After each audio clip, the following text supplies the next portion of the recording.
Roger John Madden in Mexico, where I've been for 2 years. They call me Juanito, Johnny, my favorite childhood nickname.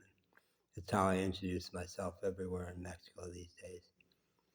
I want to make a little video of defending Jon Stewart in The Daily Show.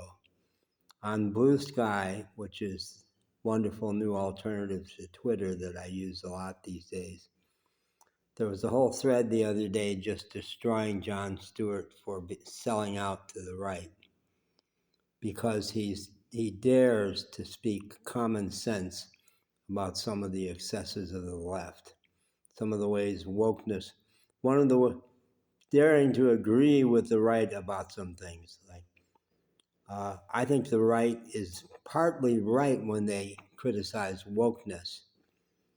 They're essentially wrong, much more wrong than right, but they get some things right. Sometimes you have to get out of your silo to see things fresh. In 2 years in Mexico, I've opened my eyes to a couple of things. The way women on the left, middle-class, white, entitled women, are treating American men is pitiful, disgusting. You don't see it in Mexico.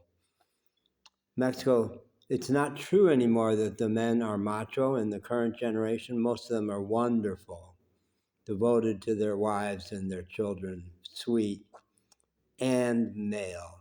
They love being men. Their women love them being men. I saw that in Appalachia too, that the women there wanted their men to be male. After the whole Will Smith thing where just women crucified him for defending his wife, I went around, I was in Appalachia, in deep Appalachia up in the mountains north of Asheville, and I went around asking Appalachian white women what they thought of that black man doing that. But he was right. Of course he was right. That's what I would want my man to do, for sure. Yeah, and don't go on social media and whine about what he did. Handle it right there like a man. I have a whole syndrome that I call the super cool Mexican cowboy stud. Men love being men. They love being with other men. And that's good. The whole business about catcalls has gotten way overdone. Now, I know that in the U.S., where men are more likely to be violent than in Mexico, where it's rare, catcalls apparently sometimes do lead to violence. But to throw the baby out with the bathwater, to say you cannot give a woman a physical compliment, insane. It's how the species has survived. Women love to be told they're pretty, and men love to tell them that. And in Mexico, there's no problem with that at all. And the women are not wimpy little senoritas. No, that's a thing of the past too. Women are tough. The women, look at Claudia Sheinbaum. Wow, what a woman. And look at the following she has in Mexico. 80% mandate. Trump likes to say his little wimpy 52% is a mandate. She had 80%. She's wildly loved, adored in Mexico. And that's one strong woman. It's such a trope in Mexico that you don't fuck with the Latina. I saw a guy on TikTok say, I made the mistake of having a fight with a Latina. Somebody shoot me and put me out of my misery. Because they won't yell. No, they don't get bitchy. But they will grind you down. They will not quit till they get their way. Government over control, big brother's overreach, absolutely true. Absolutely true. Let me mention 2 places.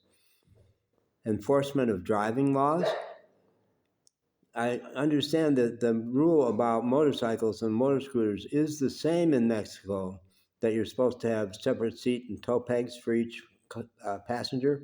Well, as anybody who spent any time in Mexico knows how ridiculous that is.